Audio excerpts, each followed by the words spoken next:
Okay, are we ready for round two? Okay. Mr. Nelson, did you want to do the introductions for our next team with us tonight?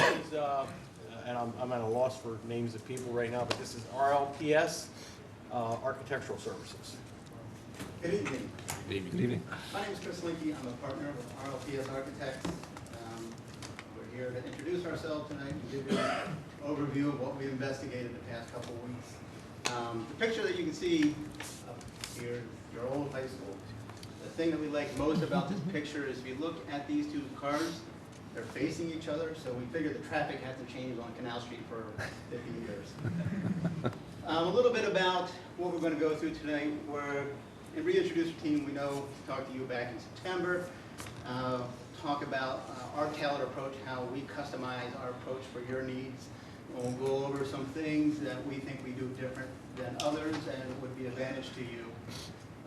We'll do some evaluation of your existing site and your buildings, and then the fun stuff we'll get into when we get into concept reviews.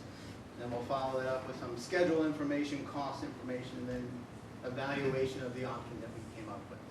And as always, we like to keep this an open discussion. You can stop us at any time as we're going to ask any questions that you want.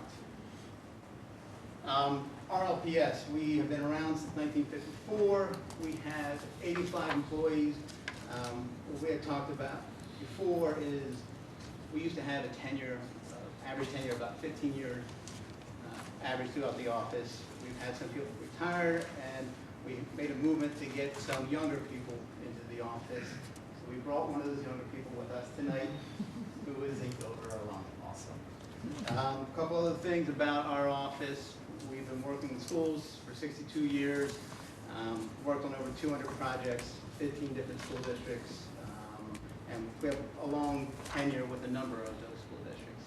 In addition to K-12 work, we do higher ed work, senior living, and commercial work, and some other miscellaneous stuff comes along the way. We think the variety of projects make all of our projects a little bit stronger. Well, we want each of the individuals here tonight to introduce themselves and tell you a little bit about what they do. Again, my name is Chris Linke. I would be the partner in charge of your project, and I would be involved from beginning to end. And actually, Aaron, who is right behind me, you would be seeing our faces at most of the meetings from beginning to end, including construction. Hello, I'm Erin Hoffman, and I'd be the project manager. My role is really that day-to-day contact. You would see me, as Chris mentioned, from the beginning in pre-design and all the way through construction. I would be involved in the project the entire time. My name is Brent Stebbins. I'm a senior designer with the firm. Been there for 17, 18 years. And my job would be focusing primarily on the design, making sure your ideas really get built and the vision gets built from start to finish. And even when you don't see me, I can assure you that I'm also still back in the office making sure that good design happens. And we very much approach that as a team. So. Good evening, everyone. As Chris mentioned, I'm one of the younger members of the RLPS team. I'm a designer for RLPS. It's my second year working with the firm. I did graduate from Dover in 2009 from the high school that currently exists. And then I went up to Penn State and received my master's in architecture up there. But I've really enjoyed working with this firm. As Chris mentioned, there's a real push to bring in a younger generation, and that marries really well with the tenure of the firm and the experience of the rest of the firm. My role as a designer would be very heavy towards the initial part of the project, so through schematic design and then into design development as well. But working closely with Brent, as I do on a daily basis, to make sure that all of the visioning happens and comes to life.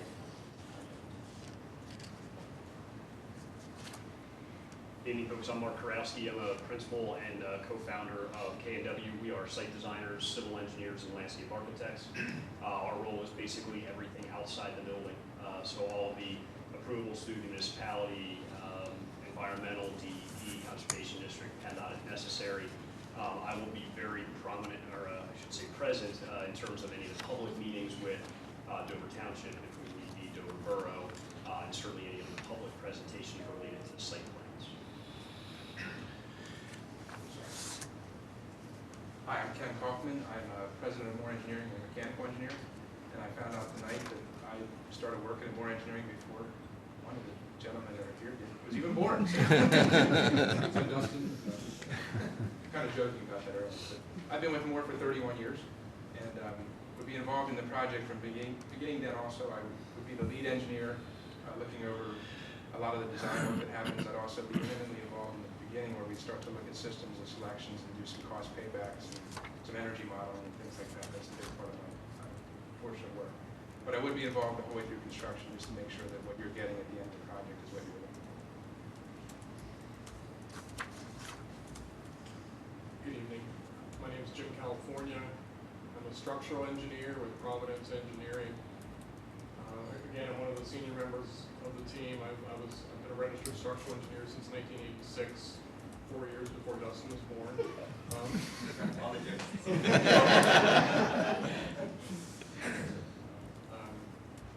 been at it for a long time, seen a lot of different things structurally, different types of buildings, a lot of school projects. I used to live in Dover. I was on the board in the late 90s, early 2000, so I do know some of the things that are important to the board. So looking forward to working with you.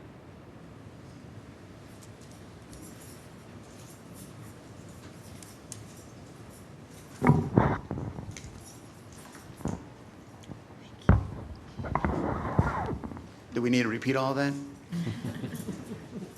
We were going to bring more people, but we couldn't fit them in the minivan, so we just stayed with 7. We talked a little bit about RLPS and our experience. Moving on, again, I'm just going to breeze over this. This is more engineering experience with schoolwork. Most of this is with ours. Mark, if you want to talk a little bit about your experience. Sure. Quickly, I mean, just, K&W, we're heavily invested in the K-12 education market, well over 70 projects in the last 10 years. I'll note just of this list of projects, which is just kind of a representative list, we've done several for Dover School District over the past few years. We've also done some other work in Dover Township, so we are very familiar with both the township and the borough, as well as their processes, procedures, submission deadlines, et cetera. And this is experience from Providence Engineering. Again, we're just trying to express the amount of experience we have and in the K through 12 world. So, Aaron, you want to take this next one? Sure, no problem. So one of the things that we strive hard to do is really tailor the approach to you. And we look at what is most important to you, what your needs are, and making sure that the community is involved in all of those needs, meeting the board, the faculty, the staff, and making sure that we are listening to exactly what you're saying. We really don't want to come in here and just tell you and speak at you, but really tailor it to what your specific needs are. And some of the things that we heard from the district so far have to do with renovation or new buildings. We have experience in all those. These are just some examples. Palmyra was one of the high schools that had major addition renovations, so we're very experienced with that. Columbia was a smaller portion of that, where we took select renovation throughout the building and some minor additions, but we do have experience on all levels, going from the minor renovations all the way up to new buildings, which we did a new high school piece for Anvil Cluna. And again, at the bottom, you can see one school, which was actually a K-8, that was a new school. Both of those were built on the same site of an existing school. We actually built the buildings behind the original and then tore down. So it's something similar to what you're looking at doing. Some general information, we're really conscious of our cost estimating through the process and really like to make sure that there's no surprises for you moving forward. But some of the other things that go along with that are the challenges and finding the best solution for you. And this is just an example of something we went through with the school board at School District of Lancaster. These are actually the same floor plan and layout, but really getting input, community buy-in, what does your building need to look like, and different options on what those exteriors look like. So we really strive to make sure that everyone is involved in the entire design.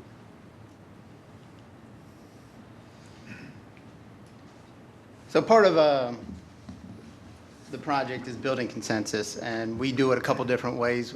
When you have smaller groups or a smaller focus group, we used to use something called the Crawford Slip method, where you ask 7 or 8 questions, one at a time.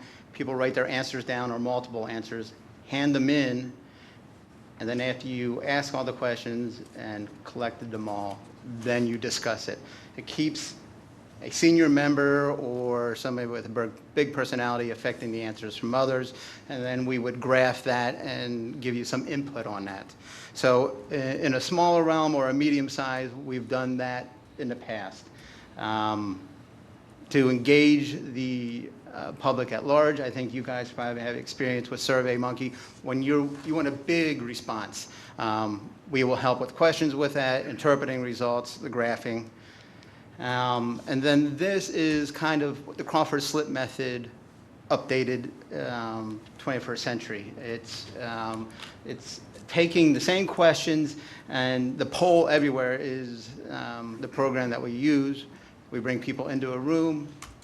They can load the app onto their phone, their iPad, and we can ask the questions the same way, but get instant results and speed up the conversation and the dialogue right there. So again, it's going back to building consensus. Small groups, whether it's administration, student, public, we're involved with all of that. Some other ways we get involved, do something, a design charrette. It's a concentrated design early on to get the stakeholders' input, thoughts, and get a feeling for where everything is going in the beginning of a project. And we have ongoing support on whatever your communication needs are, and sometimes you'll even hire a communication expert to not just listen to the public, but make sure your message is being clearly presented to the public. So we help out in all of those ways, and obviously we are involved in public meetings, whether it's presenting or assisting you in what you want to present. Here, one of the comments was, what is our involvement from design through construction? And this is a chart that we handed in our original proposal, but most of the people on that chart are the people that are here. So our intent with showing this is we have senior experienced people that are here. They're going to be from beginning to end. We're not bringing our marketing people here. We're bringing people doing the work here to talk to you tonight. Also part of this communication, there's multiple ways that we communicate with you, but we start by listening. We can't go anywhere until we know what you guys want to do, so we start by listening. When we get into the projects, we'll probably have meetings every couple of weeks. We'll document that, share those meeting minutes with you. We will also do project status reports. So every Monday, we will send you a report of what we did last week, what we're doing next week, and what are the big points on the horizon. So our communication, along with listening, is constant contact with you guys.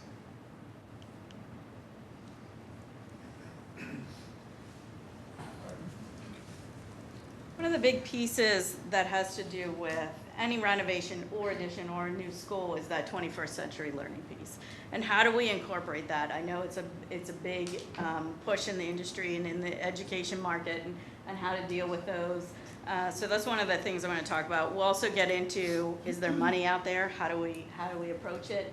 And really building those relationships. So in the 21st century model, obviously, you know, the picture on my right is the old school, you know, the kids sitting in rows. And now it's really, how do we make it dynamic? How do we interact with students at their level and understand what their needs are? Because every student learns differently. It's a challenge that we face in the building, and you do as educators in the curriculum as well. So we really have to work and make sure that the program meets the needs. But to go along with that, it's a lot of project-based learning, and I'm sure you've heard the 4 C's, critical thinking, communication, collaboration, and creativity. That's the driver in that curriculum and in that educational program. And how do we respond to that? Because in reality, you're the ones that are teaching those students. We're just supporting you with that building. So how do we do that, and how do we make a student-centered learning and project-based and make that curriculum the main focus of the building? Some of the things that go along with that are the different levels of space that each student needs. There's that personal space, and then you get a little bit bigger into that social space, and then your public spaces. How do we interact with that, with the buildings? There's really different levels that we can apply, even in a classroom setting. Moving forward, this is a great example of all of those things happening in one space. You've got some students sitting in the back in their personal space, working on their own, working on their laptops. You've got the group activities along the sides where you've got maybe 3 to 5 students working together. That can happen in the same space as long as there's defined areas or flexibility that students can move things around. And then if you take a look in the back areas, there's larger group areas where larger social interaction can happen, but there's more impact to the actual space that's accomplished in actual one room. Some of the other things that go along are the actual physical, tangible pieces that you need. You need that technology. We need to make it wireless. We don't want to see it, we want to use it. But then things like whiteboards, can we pick them up? Can we move them around? This is a great example, and we've actually seen this in action. It works really well to have these mobile whiteboards and being able to make it part of the group activity. So this is just examples of student options within a traditional classroom. You don't see the rows of desks and chairs. You give students options. Each student learns at a different pace, at a different level, and how do they deal with that? You've always got in the elementary level, obviously the fidgety kids, although you do have that in high school as well. But how do you deal with that? Maybe they need to just sit on a ball or a beanbag chair. Those little things engage the students in that room. There's really 3 levels of how students interact with their spaces. Classroom is your main home base. It's where you go. It's your decentralized classroom concept where they've got things pushed to the edge. They can sit on the floor. They can use that space the way they need it, but it's still their secure home space. Where do they go? What do they claim as their own? And then there's the open classroom concept, where you've got a traditional classroom happening, but how do we interact with those other spaces? How do we join other classes together? Potentially it's an overhead garage door that opens up and it becomes one large space so you can get 2 to 5 classrooms in a certain area. But how do you make those accidental interaction spaces happen with students? Those are big keys in planning a new building or a major renovation to a project. High school kids need that decompressed space. And here again is some more examples of that breakout where you take your classroom and you start your neighborhood concepts. You bring classrooms together, but what can they share? What kind of spaces outside of their traditional home or their classroom? So you create these pockets or nooks where they can get together and interact and really work on those project-based projects. And then the last is really that social space. How do we get the kids to just interact and do their thing? A lot of students have 2 or 3 devices. They've got their phone, their iPad, a tablet or something. They need places to plug in. They need places to go work on their projects. We're seeing a lot happening at high school levels where they're bringing in a cafe. Kids, they're not going to run down the street to get Starbucks. Can we provide that opportunity for them in the learning environment? To go along with that, the building has to be flexible, but there's also systems that need to be flexible. We really look at mechanical and structural, and I'll let Ken talk a little bit towards the mechanical and flexibility.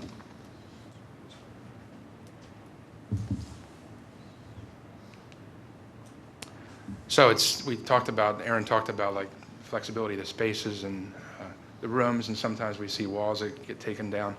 All that has an impact on your systems. So you have, in a traditional classroom, you've got 4 walls, you've got rooms for light switches, you've got thermostats, you've got a single zone. Generally you have 25 students. When you start to get a flexible system, you're looking at spaces that are going to be adaptable. So your lighting isn't going to be done traditionally, and your HVAC is going to have to be able to react to whether there's 25 people, or if you have a space that you're going to bring a whole lot of people, you have 40, 50 people in a space, it has to be able to react. So it's important to, as we're designing the buildings, to think about that and to build that into your design concepts. There are ways that we have found to be very effective to do that, but it's part of the planning process.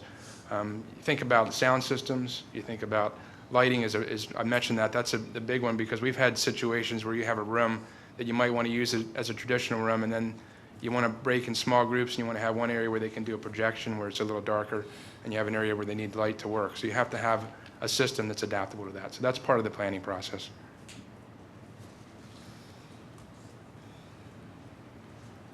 Along with that, the structural system has to allow for flexibility. Looking at the bones of the building, essentially the structural framework, a column, beams. We need to look beyond the traditional model of bearing wall buildings where you have interior corridor bearing walls and joists and that work well in the current program, but they don't allow for future flexibility. We need to look at a steel frame, a building that has interior columns that are, whoop. Get back. How do I get back? Oh. There you go. Maximize the spacing, maximize the spans, so that you have future flexibility with fewer obstacles to that flexibility. So walls could be moved if a use changes or a configuration changes. We want to build that flexibility into the program from the beginning, working closely with the architects, working with the program for current use, but also looking ahead to future possible reconfiguration. Also working with the folks who provide all this, the HVAC system, so that all these systems work closely with these systems.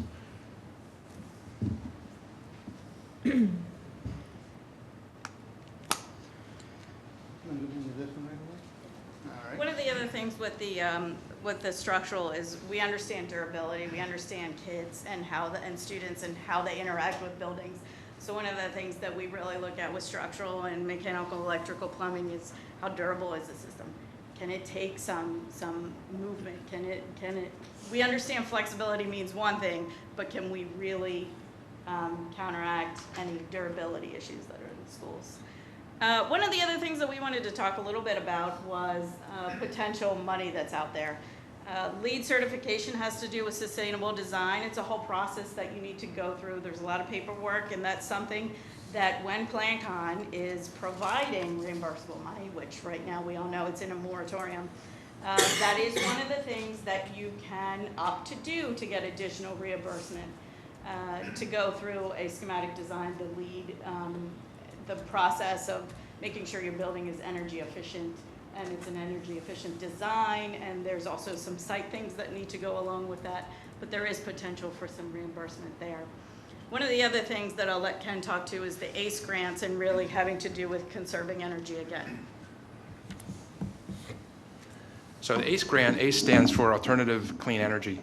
It's a program that's actually run by the Community of Economic Development, Pennsylvania, and the Department of Environmental Protection.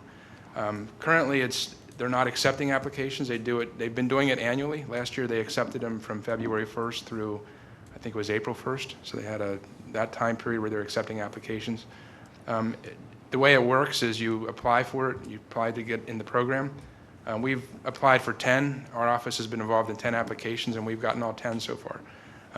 So there's a process. It's a competitive program. Last year they distributed, I think it was $12 million, and the ones that I was involved in was $6 million of that. So we've been pretty successful getting it. The way it works is you generally get 10% of your construction costs that are related to, the site cost would not be included, but the building cost, 10% of the building cost, or a maximum of $2 million. So it is something you certainly want to go after. The one requirement for a school is that you have to be a high-performance building, so you need to meet LEED Gold level certification. So there are some costs associated with that, but we've found that generally we're never nearing $2 million worth of cost to get that LEED Gold certification. It's much less than that. So it's a win for the district when you can pursue that and get it. I don't know what the plan is for this year. We're just kind of waiting and watching. It's what we do. We keep our eye on that program, And as it becomes available, where the opportunities arise, we make application for it. And hopefully we'd have that opportunity with you.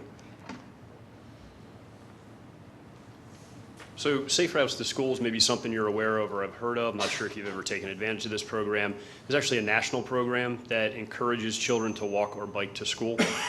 This one kind of got on our radar because of some conversation during the building walkthrough where we discussed some concerns with pedestrian safety at the Canal Street and Intermediate Avenue crossing.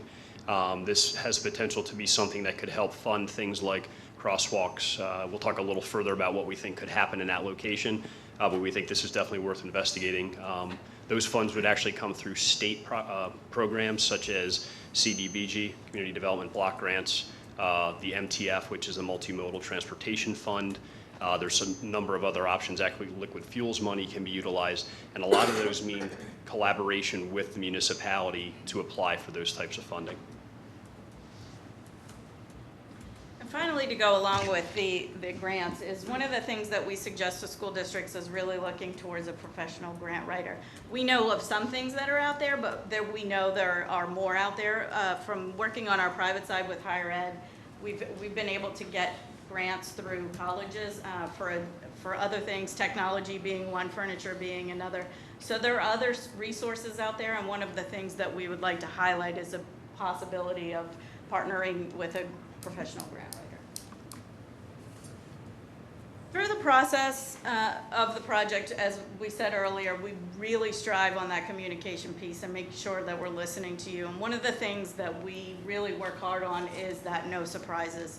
Through design, as Chris had mentioned, the project status reports out on a weekly basis. You know exactly what we're doing, you know what's coming, and you know if there's any surprises coming. We really do not want anything pushed under the table. We really want you to know and be engaged and involved in the process. Ways we do that through design or through our documentation. We have a lot of quality control. We have actually a partner in charge in the office who does purely just does quality control. And so it's that third eye on the project. To go along with that, there's an example on the side. We have a checklist that we have to follow. There are certain things that we know we need to make sure are included in the project.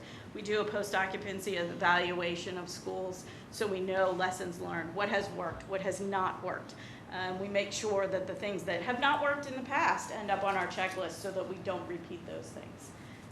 But we really want the school district involved through the process so that really there is no surprise. Those unknown change orders may happen with the renovation project, but everyone's aware of what's coming, what's potential. We don't want it to be a surprise coming in and saying, oh, that's got a big dollar amount. Everyone should know what's happening through the entire process. Fortunately for us, we've been very good at this, and we've had a low E&O on our change orders throughout the processes.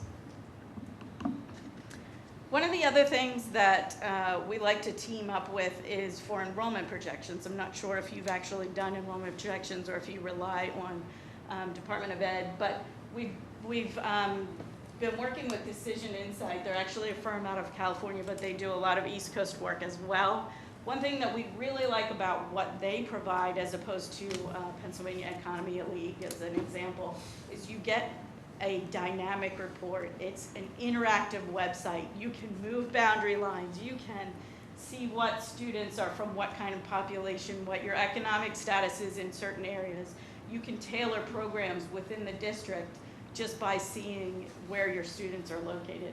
It's a really, really great program, and we've had much success. Actually, we're working with West Shore, and they're using this for their project right now, and speak highly of this program.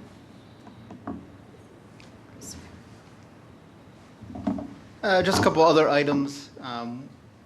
Through our school projects, we engage a contractor for constructability reviews. So it's schematic design and design development. We'll bring a contractor in to, again, look at the constructability of the building. Are we putting materials together the best way? Oversee our cost estimates for the project that we're pulling together. Are we in the ballpark with their experience? And also, when required, we ask them to go through the phasing. So it's an extra set of eyes outside of our realm that gives us a little bit of insight. A couple other things when it comes to construction to think about. It's a public school project, but I've worked on projects where there is the Form A305 that you get through the bidding process, and it's a qualification. Most times, you get that when you get the bid from the contractor. What we do, or suggesting, is you take that out and have the contractor fill that out before they pick up the drawings to bid, before they spend a minute on the project just to make sure they meet the qualifications. You don't want somebody to go through a month's worth of bidding and a lot of time to have them disqualified and get into a complicated mess. Other things that we have done is also had the owner supply a third-party CPM scheduler. If you worked in school projects before and you know the multiple bid scenario, the contractors are still required to build the CPM schedule, but there's a third-party person looking at it and being honest with you if you're on schedule, behind schedule, ahead of schedule, and if you're not, where does that problem come from? Which of the trades cause that? Millennial? Yes. So one of the things that's really interesting about the 21st century design tools that we use in our part of this process is that it gives us the ability to work with our structural engineers, to work with our MEP systems, and really bring both the architectural design and all of those systems in a fun way early on in the process. So we're using tools such as virtual reality, such as 3D printing, digital renderings. All of these things are possible in a seamless fashion because the content of the building is modeled in a three-dimensional virtual world. And that really gives us the power to do some really fun things, to give you some 3D goggles. We're working with Google Cardboard, and we have the Samsung Oculus Rift, and that's what you see here. Brent is modeling that for us.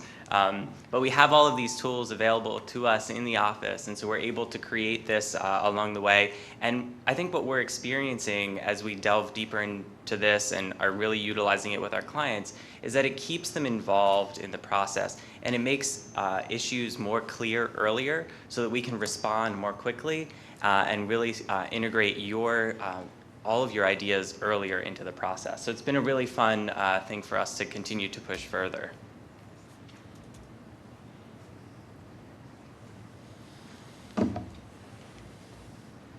Okay, getting into the meat of the presentation now. Let's evaluate your site a little bit. When we walked through with David, there's a number of things that he brought up to be concerned about. So Mark will do this with me, but some early observations on the site. What you have here is your elementary school, your intermediate school, and your high school. So you will see that your youngest or smallest group has the largest site. Your intermediate group has the medium-sized site, and then your largest group has the smallest site. The high school acreage is about 24 acres, the intermediate school's around 31, and your elementary school's around 38. The PDE recommendation for acreage for a high school of your size would be around 50 acres. The intermediate school is about on the right size. I think it's a 27 to 30, depending on your grade figure configuration. And your elementary school, I'm not sure how many kids you have in there, but it's a generous site you have for the elementary school. Getting back to some of the issues that we had talked about, David talked about connecting these two parcels of land, getting across that creek and that gorge. I mean, obviously there's quite a few site issues we could discuss. We just want to touch tonight on the few that came up during our walkthrough. This issue in particular, as you can see with where we've kind of highlighted, is just generally showing there is obviously some wooded area with a stream or ravine that runs between the two schools to provide some level of connectivity, which we would understood could potentially include both pedestrian and vehicular traffic. So that's moving kids between schools, but also moving bus traffic potentially, or parent visitor traffic, depending on maybe an event, or if there's for some reason one of the schools is closed. So obviously, we've got some floodplain. It's a little tough to see from where you're sitting, but there's floodplain associated with the stream in this area that requires a certain level of permitting. It's not that extensive. We'd have to do a little bit of further investigation on just how much drainage areas getting there would tell us. Can we get away with just a relatively small culvert and some fill, or are we looking at something more substantial like a box culvert that might actually have a little bit more cost? Things to consider, certainly we can do this. It's quite a bit of distance to traverse from the backside of whatever the school may look like after this project. Likely wants to run along the back of the building or the back of this site. We'll have to look very closely at how it relates to North Salem Elementary and the existing traffic circulation patterns there. I'm sorry, I'm feeling all staticky with talking too loud. To get us maybe out to North Salem and provide that second means of ingress egress. But those are all considerations, you know, if we want to look at potentially safety, potentially traffic circulation, and being able to move both children and vehicles between the two sites, it's absolutely an option. Continue. You can go to the next one, yeah. So one of the other items that came up when we were walking the sites with Dave was Intermediate Avenue and the potential, or at least I guess there's been some conversation about further development in the township and or the borough. I think it was actually predominantly in the township, of a residential subdivision that could drive the need to extend Intermediate Avenue. We had a conversation with the township zoning officer, Georgia Sprenkle, and our understanding is while that project came forward with a sketch plan a few years ago, that it basically has been treading water since that time because of some sewer capacity issues. So it's out there as of now, according to the township, and that conversation with Georgia, there's nothing recorded, there's no firm plans, there's no definitive outlook here for extending Intermediate for a future project. That being said, we're going to track it. So certainly that's something that we want to be aware of. We'll be in conversation with the township. And from our perspective, should that be a project that happens that drives the need to extend, it's not something that is the school district's burden. It's a matter of coordination, just to make sure, should that happen. I believe right now we are investigating to see if there's actually right-of-way that exists that would allow for that, or if it would actually need to be land that would be dedicated by the district. So all of this is, if this happens, let's be aware of it. But at this point, it doesn't seem like it's anything that's imminent in terms of any work that's required on Intermediate Avenue by another development project. And then lastly, just wanted to touch on, and I kind of mentioned this with the safe routes to schools, we know that this intersection, certainly from a pedestrian safety standpoint, could certainly use some investigation. Even because of having the entrance into the high school and the need for bus traffic here, or even vehicular traffic, there's a lot happening in a small space. We've certainly talked about, initially when we walked the site, we said, hey, is there the possibility of building a bridge, actually putting a pedestrian bridge over the top, or potentially putting some sort of a subsurface like a tunnel or a culvert. Those are very costly items, plus there's a lot of permitting issues associated with them, and you need quite a bit of space. We actually took a quick look at the culvert that runs underneath the road to see if there's any way that we could potentially dovetail in some pedestrian circulation through there. Not my favorite idea for a number of reasons, not the least of which is security. We'd have to do quite a bit of lighting. Not to mention we'd have to look at the capacity of that culvert. I mean, you'd never want to direct kids down there when there's any thought of rain. So those are probably not the best options. We think that more likely are things like new crosswalks, elevated crosswalks, which they sometimes refer to as a speed table, which essentially raises the whole crosswalk so it makes it clearer. We would probably do colors, maybe a colored walkway, stamped concrete kind of thing, to differentiate and make drivers aware that it's there. Make them a little wider. Right now, the crosswalk actually runs diagonally, which is probably not the best solution in there. We think we could actually find the room to put in new ramps, new crosswalks, raise them, provide some color. Actually, as you're approaching this intersection from this direction, there is a school zone safety sign, flashing light, right here. Doesn't give you a whole lot of advance warning, and it seems that traffic coming from this direction into town is going to be moving at a bit of a faster clip. So we'd want to think about moving that warning signal considerably further down the path. So there are things that can be done here. I took a quick look at it again tonight. There certainly is the room to make a lot of those things happen, and they are, in our opinion, considerably less costly than a bridge or some sort of a culvert. One last thing I will mention, which is not actually on one of the slides, but we did talk with both municipalities, the township and the borough, about sewer capacity.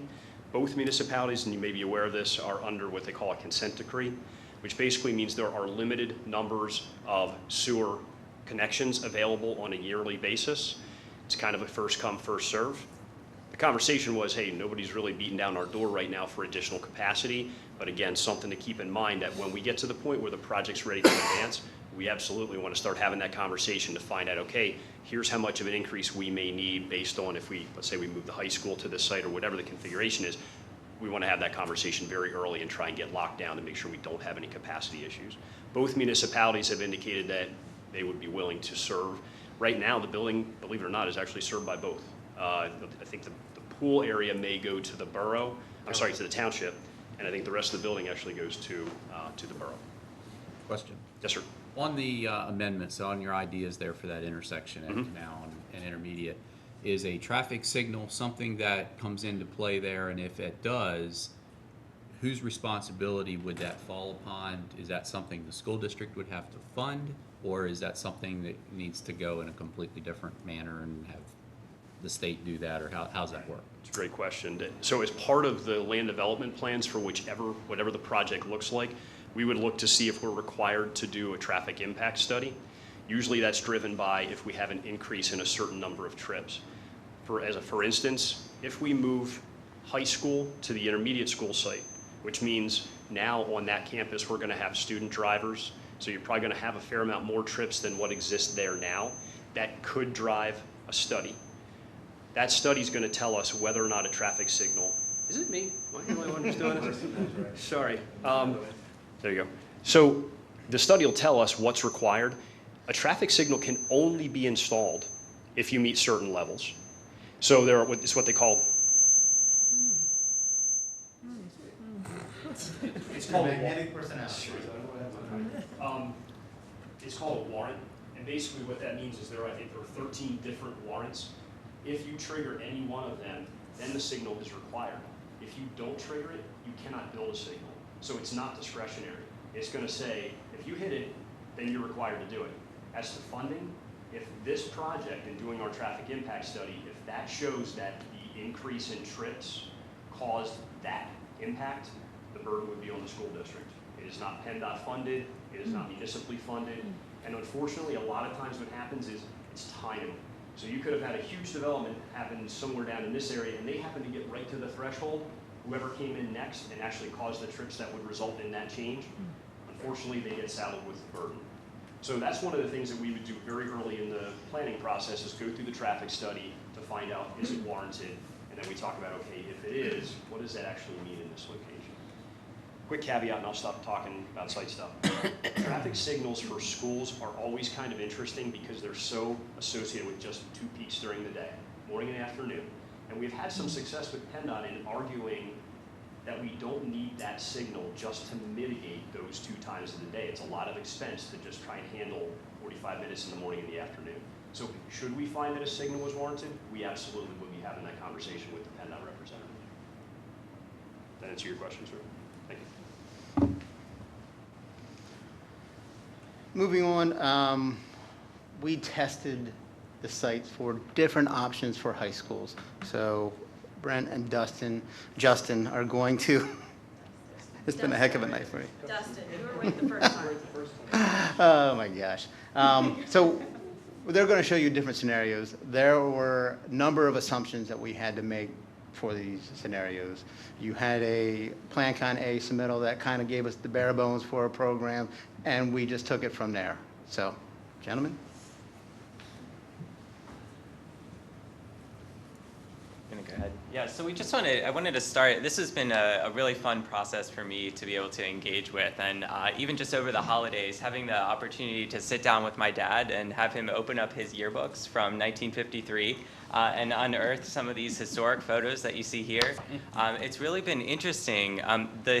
This high school has a very long-standing history at this location, and especially at this address. The part that I have highlighted in this image is actually the original high school building, and my grandfather, who's 95, attended high school in just that portion before even the additions were put there. But then, as you can see, and we'll get to the actual years that these happen, but the additions and renovations that have happened to the high school over the years have consistently pushed it further and further back, the site. So if we jump to this next one, you'll see how this is that original piece that we were just looking at in the previous picture. But really, that was one of the most substantial renovations that we experienced. And then in the existing, you'll see this was the new classroom wing that was added against the existing building. But again, this is all to show that the schemes that we'll be presenting tonight really are going to pose the question, is this process or is this project that we're engaging with right now, is it about another level of renovation to the existing high school, or is it about the time that we've reached to start again with a new high school option? So I'll let Brent start us off with our schemes. Okay, we sort of briefly looked at a lot of options on the site, and we sort of narrowed it down to 4 options that we thought really sort of addressed a lot of the issues representatively. This is kind of just the outline of the 4 options that we'll be reviewing, and it really looked at putting 2 of the high school on the intermediate site and 2 that left the high school on its current site. So we just tried to sort of balance that approach at what we looked at. So first, looking at the intermediate site, the option you see here was the idea of building around the existing intermediate, which lies about where this parking lot would be, and it pushes the school forward towards Canal Street, which is on your left here. The idea with this scheme really was that is the side of the site that is the most visible from the street, and it really puts the building sort of up front and center. So even people driving by in Canal Street, it's like there's the high school. It's sort of the impressive building just kind of up the hill from the park. There's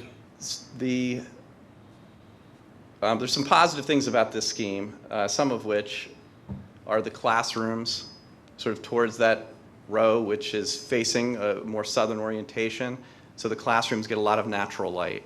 And that's, of course, all the studies have shown what natural light does for learning. That seemed like that really makes that a good place for those classrooms to exist. And it does also make that be the more articulated piece of the building, so it presents a more interesting facade towards the street, where the bigger spaces with less windows and all that kind of get pushed a little bit more towards the back.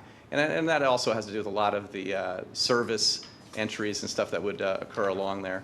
So in this scheme, we also created, there's a very defined bus loop and also a very defined drop-off for students and faculty student parking lot and visitor parking lot. The other thing that this does is we've created 2 entries. We've heard the idea that you really want to expand the accessibility of the high school to the community. So really creating 2 entries becomes a way of separating the sort of 2 pieces of the high school becomes a lot more critical than it is now. So what we've really done is put more of the academic piece down here and more of the sort of athletic and sort of community features towards that side of the site. So we have an academic entry here that kind of brings you more right to the classroom wing, and a more public entry over here. And we sort of position the media center at the sort of intersection, the hub of that, so that can work both ways. So the other thing that we were trying to do is really create just a very simple circulation and just very understandable, reduce the amount of dead-end corridors, and really have the ends of things be natural light.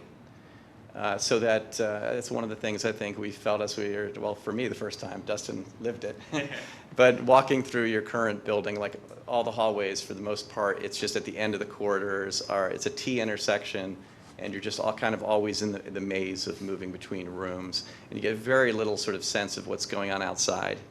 And in this plan, that's something we really wanted to improve. In some of these spaces, it is a diagram. Like the media center, we imagine, obviously it's a very different animal than libraries used to be, and the openness of it and the feel of it will be very different. So we thought that that will have quite a bit of openness. When you come in the entrance, the cafeteria is kind of with a glass wall straight across. This really presents a nice daylit space heading in that direction. with also the possibility of creating an outdoor terrace there. So it has that sort of connection to the outside. It's, if there's a study halls occurring there or something, students could choose to step outside and sit out there to study. And so just really give a lot of variety. We were doing that as well in some of the breakout spaces in the classrooms. They sort of face these courtyards and even sort of poke out so they can get some more distant views, and the spaces in between.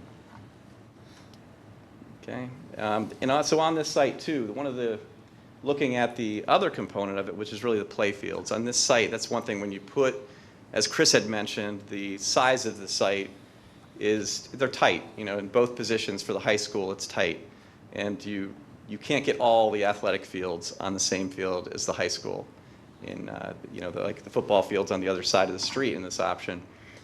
We did look at increasing some of the sizes of your baseball fields and where the soccer fields might go. The one other consideration as we were looking at this was you have the floodplain, the 100-year floodplain, obviously that impacts this. And so some of your limitations on some of the fields, and the fields are, they could creep into it a little bit more too, but you see how the position of the building, which hugged pretty tightly to the intermediate, really just kind of snugly fits in there in this option. So here, just as Brent was just mentioning, this is the outline of the existing intermediate school. This is that front entry where there's currently that visitor parking in this area. And we just wanted to include that as an opportunity to discuss how this new proposed option would fit, as we said, towards the West Canal side.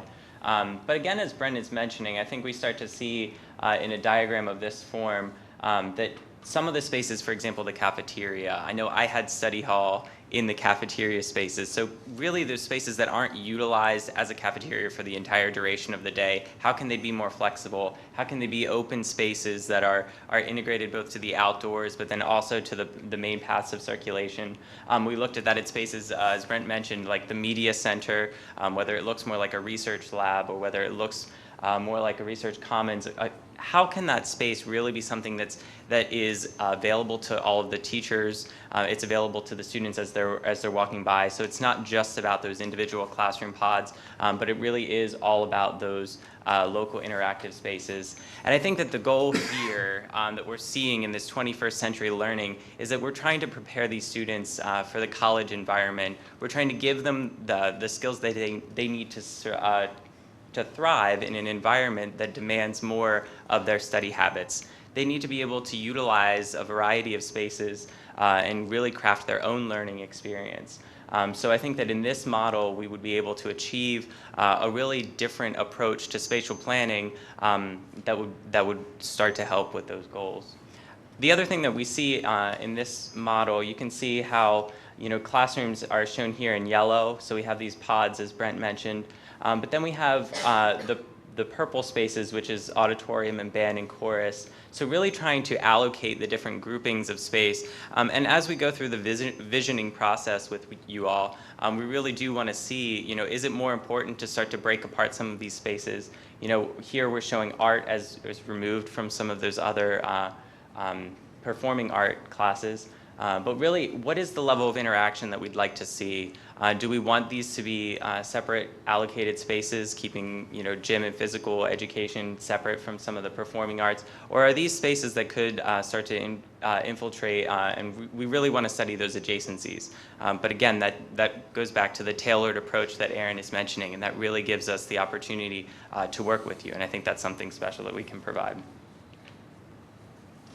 Okay, this is another study in the same site, which this one we looked at pushing it all the way to the back of the site, sort of behind the building. And obviously another option is to put the building along here, kind of a similar building along here, but this sort of represents the two extremes.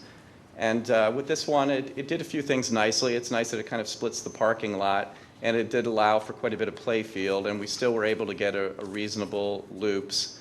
I think much like the other one too, which we didn't mention there, but we've kind of created sort of two corridors, one that sort of is more along your gym, pool, wrestling room, and all of that, and then another one that is really more along classrooms and admin. So there's sort of a layering of the way that the building occurs, and it's sort of the nicer stuff is sort of for the most part up front. And we also tried to use the cafeteria. That's the other thing we were thinking about is, instead of just the lobby for the auditorium and space for the pool, right, can we use the cafeteria to be some of that breakout space for those larger activities and really give you some flexibility there?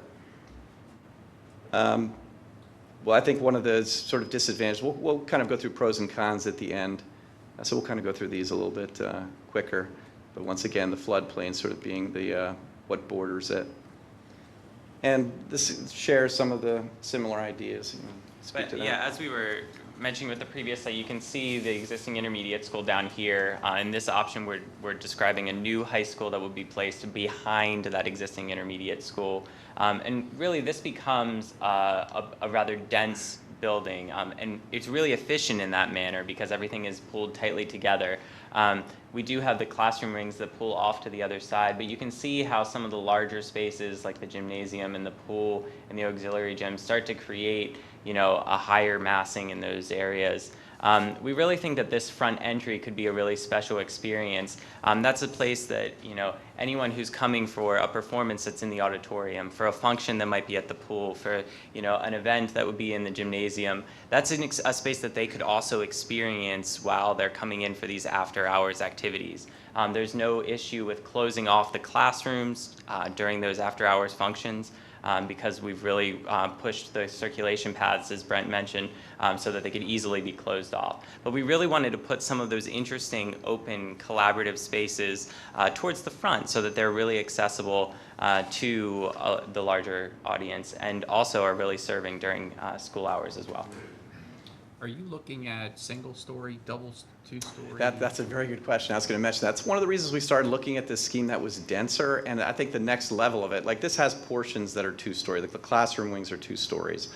But we started talking in-house, like do you start thinking about stacking art over administration? Do you start, because you have such a limited site, it really starts begging that question, do you try to reduce the footprint and go a little more vertical so that you can maintain some of those amenities on site?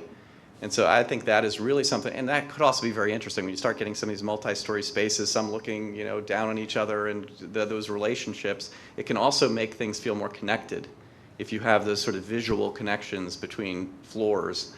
So, and that's one thing at the dense, where you're kind of at first like, oh, it's so dense, but it's like that could also be very, very well may be the very thing that makes it interesting, is that everyone is a little closer and it feels a little more collaborative and interactive. So yeah, I think the numbers of stories is something to be thinking about. But to answer your question, this does have some 2-story spaces. Yeah, in these schemes, we are showing 2 stories of classrooms in pretty much all of the options. Yeah. So.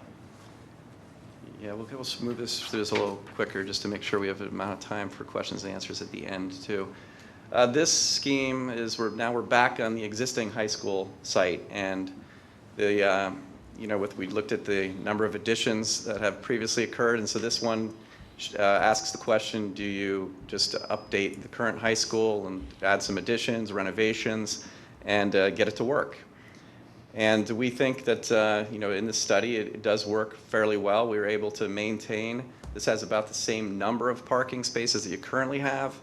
Granted, the school's growing a little, so it'd be a question of if that's still enough parking, or do you have to consider adding some more, possibly down in this area. But this maintains the play fields, maintains the football field, the tennis courts.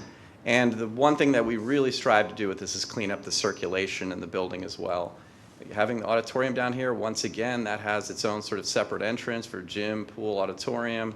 And then we have this sort of more administrative sort of entry from the front with your media center and more classrooms along here. So it's zoned very similarly. But what we really did was create this big loop that kind of goes through the whole school with a few crossings to that. And one of the major points in this scheme too was we took out this one piece that had been an addition and made that a courtyard, which also to bring in, like a lot of these classrooms had lost their light because of those additions, so that brings light back into some of those classrooms. It also gives you a nice place for the cafeteria that once again you could have that open up to it, and that could be activity space out in that courtyard and make that a useful space.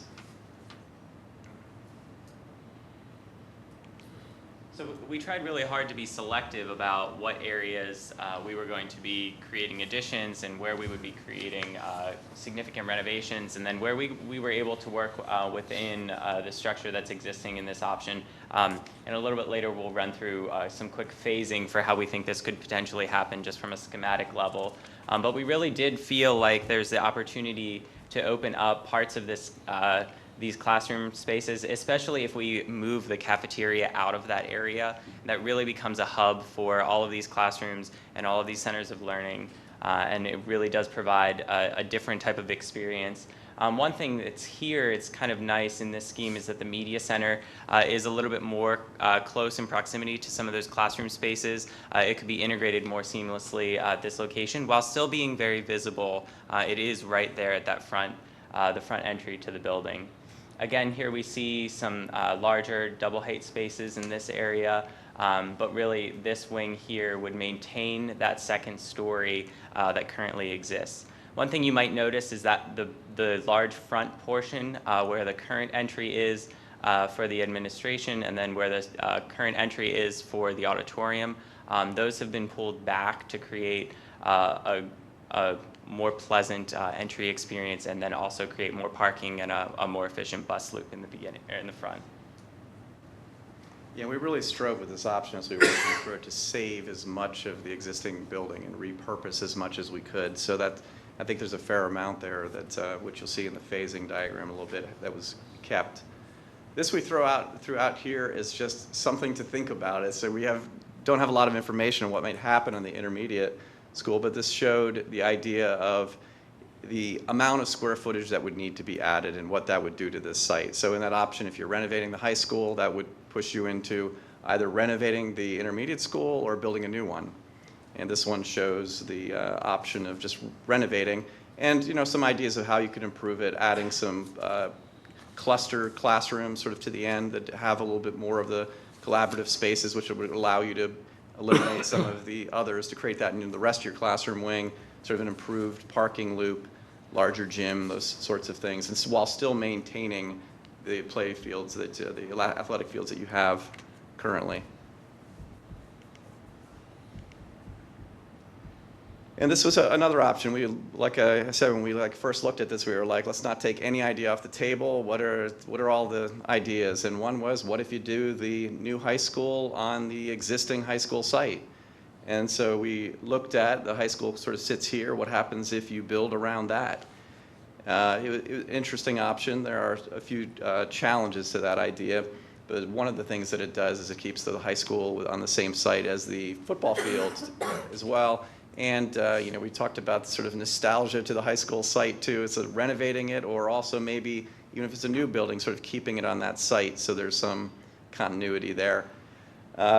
This is sort of very similar to the other scheme in terms of the way it's laid out. The previous scheme we looked at, where we have the classrooms and we have the two entries and the sort of pass through there with the auditorium and the pool gym sort of lined up along here.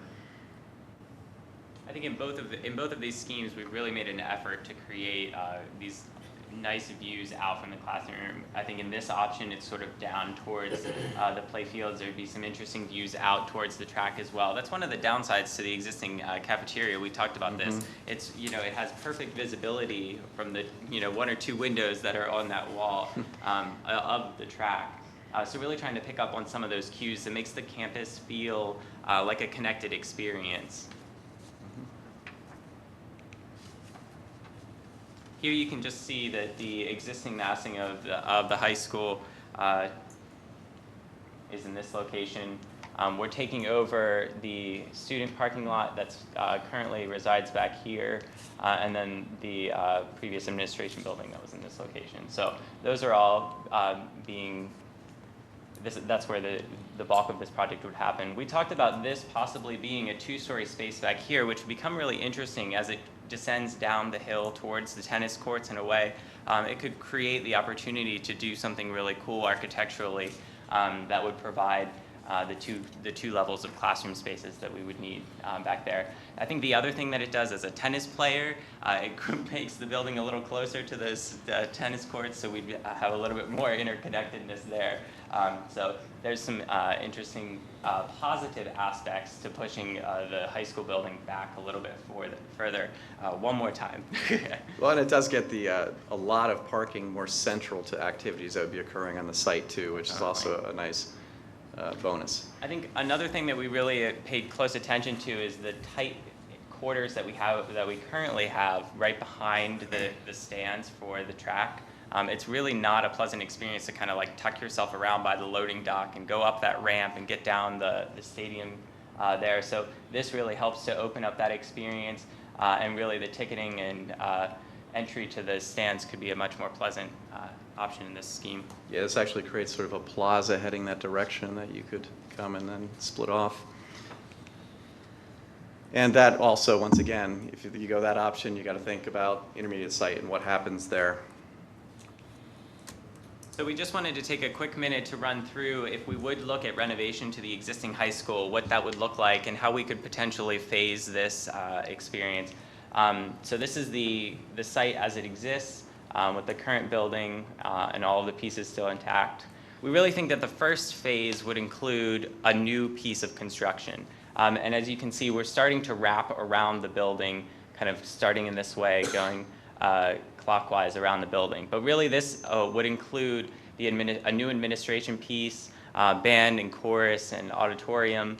Gymnasium would be here. And then this is sort of an interesting component. We looked at the structure of the existing gym and really thought that it would be possible to extend that structure a few more bays out and provide the opportunity to put the pool in that location. So we would create this new gym and then begin the new construction just to add on to that existing gymnasium space. The cafeteria would be part of that addition, as would the ag and tech spaces. Then the next phase would really be about the two-story classroom wing. We'd want to, it's easier to renovate the two stories on top of one another than doing one as part of, and then the second floor as part of a separate phase.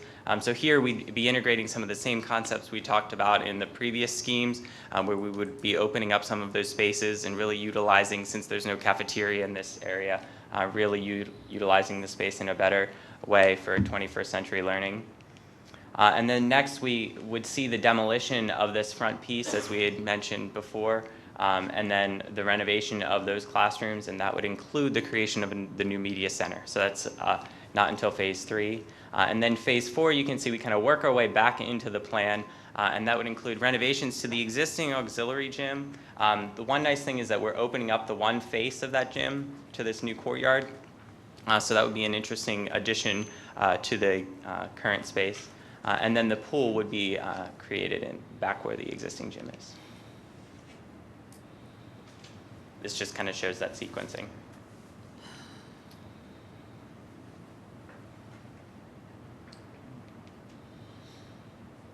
So yeah, once again, that's the 4 options that we thought addressed a lot of the issues. But I think overall, it's like this is us kind of taking a shot in the dark based on some limited information. And as we talked about it, just gathering all of that and putting it together, you know, your input and what adjacencies work towards the way you're trying to educate, I think is the most important piece of it. The pros and cons, we have that printed in your brochure. You can kind of read through it. We had mentioned most of these as we were talking through it. Yes. For a couple of those schemes, we went on to add some construction schedules and some cost estimates. So what we have here at the top, the renovation of the high school scheme. We have the duration where you have the new build, and then we have 3 consecutive renovations, about 7 months, 6 to 7 months each. And we are able to overlap some of them with our summer months, the gray highlight. So with the renovation of the high school, we have that as like a 32-month schedule to work through that whole process. The next one down, where we're showing a new high school at the intermediate school, like the first one can almost stand by itself. It doesn't tie itself to the intermediate school. The second one ties it to the intermediate school. So that being a new build, we had that construction going a little bit longer than the new build, just at the high school renovation piece. But then you're going to have a significant renovation into the existing high school to move the intermediate students back, and then you'll have a demolition and site restoration. So we really think that those two will come close to the same time period because it ties into the intermediate school. And the one we have at the bottom is when you're putting a new high school at the high school. That may be the fastest one. You can build the whole new high school, then you're just tearing down the old high school and finishing out the fields and the site, et cetera, from there. We're assuming that it's starting in May of 2018 and going from there. You get off of that and you have to worry about site and timing with weather and times of the year. We did cost estimates for two of the schemes, the renovation of the high school on the high school site and the new high school on the high school site, because they're the easiest to compare. But when you have the renovation scheme, you're going to have new construction, you're going to have light renovation, heavy renovation, demolition. So what we had used here are what we'll say middle of the road numbers. We'll always talk about being as cost efficient as we can with our buildings, but until we get to know you and know what kind of systems and know what kind of finishes and know what kind of durability and longevity you want in your buildings, it's hard to get a grasp on where you are. So we had the high school renovation scheme costed out. So the total construction cost, we had that at $42 million. We had soft cost at 20% of that cost, for a total project cost in around $51 million. For the new high school at the high school site, again, using similar square footage and similar numbers where it was comparable, the new construction cost we had at $60 million, then you add 20% on for the soft cost, so we had that total project coming in at $72 million. The real comparable there is it's a 30% difference in cost between one scheme to the other. Moving on, we often talk about cost per square foot. What we think what's more important is the cost per student. If we can give you all the same programs and be more efficient with our building, we can give you a smaller building that does the same thing. It becomes more cost efficient, where the cost per square foot may not be an accurate representation of efficiency. And then we put together a chart trying to give an evaluation. We put 14 items on here that are general items related to the sites and the programs and the buildings that you have. So we have the high school renovation, we have the new high school at the high school site, and we have the new high school at the intermediate site. I don't think I need to run through all of these for you. I think you can read them. But what you'll see is the high school renovation probably has the least checks going for it, but it's probably weighted in that it's the cheapest of the construction costs. The new high school at the high school site will be very comparable to the new high school at the intermediate site. So there may be a few checks, but I think that's going to be a wash one way or another. It's going to be difficult to put a new high school at that high school site because you have such a tight site and working around that existing building, but it can be done. Our concern is are you limiting the flexibility of your layout because you're trying to wedge it into the corner of the existing site? So that was our whirlwind tour of our presentation. So we will take any questions you have, comments, thoughts. Any recap you need to let us know. Question on the numbers that you threw out there, the 72 million. Does that include, like if a high school was renovated, the high school site, was there any costs involved with renovating the intermediate school? for that? Is that a No, total? that was a standalone. That was a That was, standalone cost. those two costs were for the high school project individually without the intermediate school. And that, the high school number, like I said, it's the middle of the road. You can get less expensive, you can get more expensive, but the high school is more intensive because of technology, wear on the building, size of the building. It's, of all the K through 12 types, it's usually the most expensive per square foot.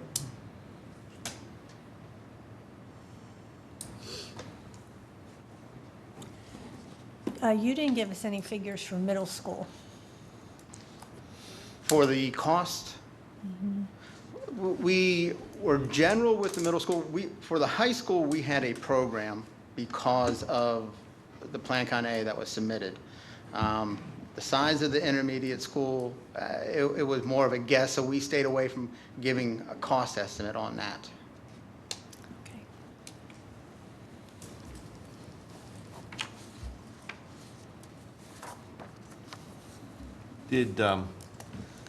Did you have an opportunity to walk through the existing intermediate school?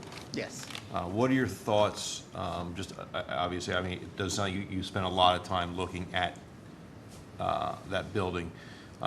What are your thoughts on renovating that existing building versus maybe, demolishing and building new?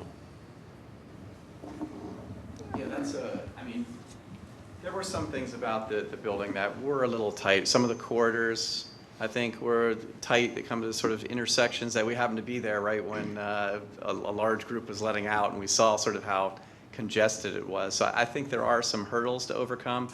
You'd have to think about, well, how do you loosen some of those things up? And I think you could. So I think renovation is possible. I know there's some challenges, asbestos and other things. So there would be a cost differential. I think that, it's probably, correct me if you think differently, but I think it's probably close to that, what we're seeing in the high school, of that 30% difference between renovating and building new. I think the evaluation for that middle school, new intermediate school versus the renovation of the intermediate school would be similar to the evaluation we did at the high school. And it's a lot of it's hard to say too, because when you get into it, it's like, well, does the gym need to get bigger? And then how do you repurpose the old gym? And you start looking at the efficiencies of that, and there may be spaces that just don't convert into other things as well. So you lose, you have the efficiency when you build a new building, that everything can sort of be optimized. And also just the idea of getting to the 21st century idea of education and learning. And you're always you're trying to force that into an old box, which can be done. It can be done, but not, obviously probably not quite as successfully as if you're building new. So there's some compromises. It's cheaper, but it comes with some compromises. Yeah, I think that's fair. I think incorporate the 21st century learning aspects of the building into that existing building is where you'll probably fall short compared to building a new building. Thank you. How did you arrive at the 285,000 square feet figure for the new high school?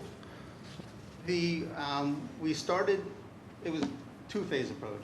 For the high school, there was a program that was developed with your Plan Con A submittal. And then through our walkthrough, there was some additional discussion, 3-stage gym, pool that could have 500 spectators, things like that. So we took the program and then we tried to build from what we heard through the walkthrough to get to that number. So there's a program number and then there's a total building number. So we try to work with the efficiency that you usually try to get through a Plan Con project, which is 1.57. So you get all your program, it could be 150, 160,000, and apply that 1.57 to get the total building square footage. But yeah, we did increase that number based on some of the things we heard in the walkthrough. That was. So if I understand it right, all the information you gave us is on for new high school. The cost information. So you gave us nothing on intermediate school where the problem is. Well, we didn't have anything that's definitive on the program for the intermediate school. We did a walkthrough of the building. On that cost, you didn't come up with any figures. No, we did not come up with any cost figures for the intermediate school. When you talk about the plan comment, I thought the plan comment that we submitted, which we had to submit in 2 weeks, was for renovation or building a new school. And you talk about it's only for building a new school. Well, we did talk about the renovation of the high school as a high school, but not specifically as the intermediate.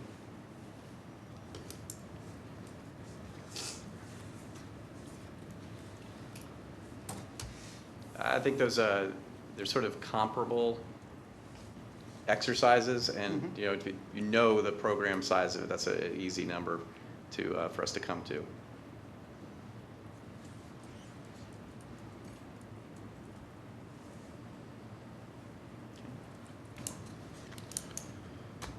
Any other questions from our board members? Okay, thank you very much, folks. Appreciate your Thank time. you very much.